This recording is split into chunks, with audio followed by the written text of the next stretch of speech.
Man, was that a basketball game. Holy hell, that fourth quarter was intense. The Nuggets did it, man. The Denver Nuggets, off of 12 for 16 in the final game from Jokic. I'm doing this as the celebration's happening. I'm assuming he's going to win Finals MVP as I'm doing this. Real quick, you gotta give a lot of credit to Miami, okay? I mean, they have caused the Bucks to change coaches. They caused hysteria among Celtics fans, me included.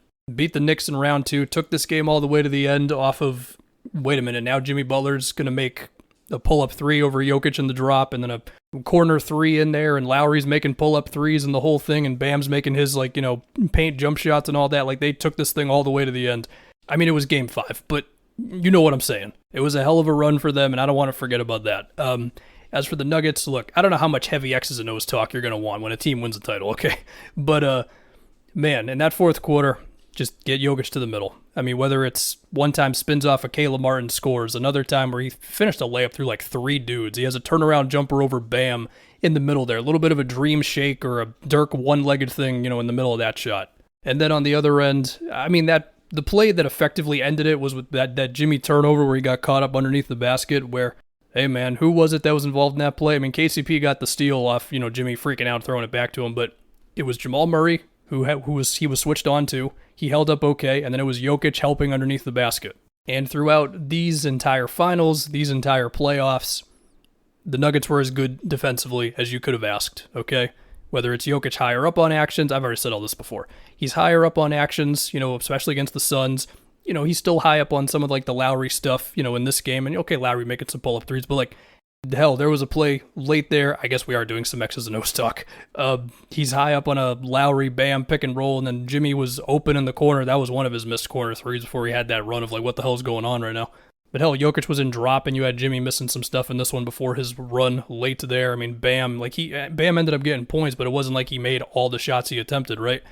And all that's just through steadiness, man. It's Aaron Gordon's help. It's MPJ who, yeah, we all know the shooting struggles that he had for a lot of this series, but I mean, his improvement as a rebounder and just solid defensively all around. It's KCP and Bruce Brown and Jamal Murray chasing guys around screens, right? I mean, hell, there was a play late there where Jokic got up there on a Duncan Robinson handoff action, then he kind of made Robinson uncomfortable. He drives to the rim, then he misses something, and then Jokic is there for the rebound or whatever.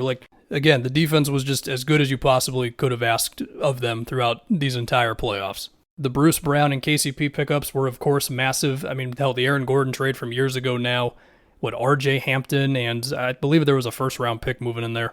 Gary Harris as well.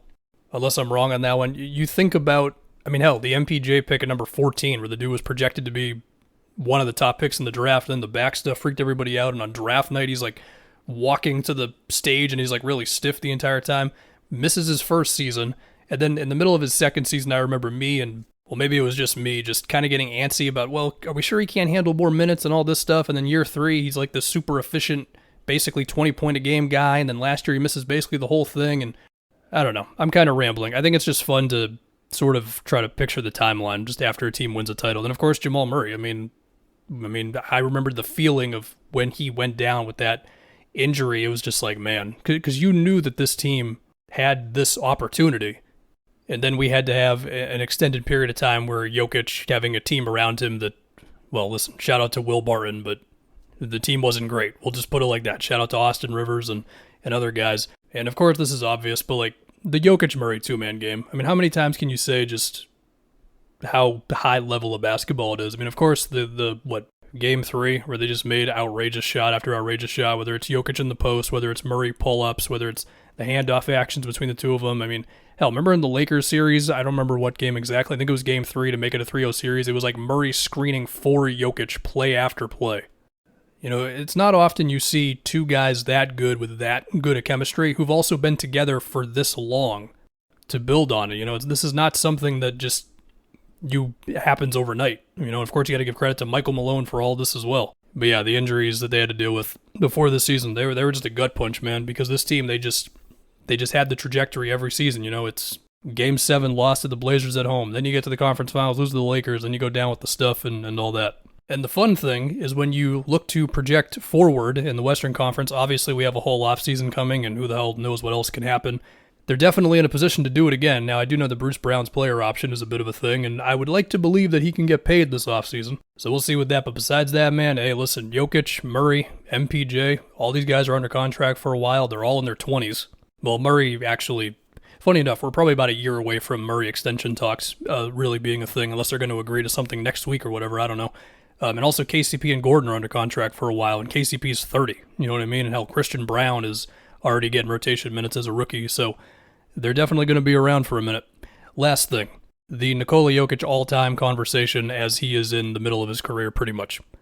2-time MVP, Finals MVP, breaking advanced stats as well as just box score stats, what seems like every single season now.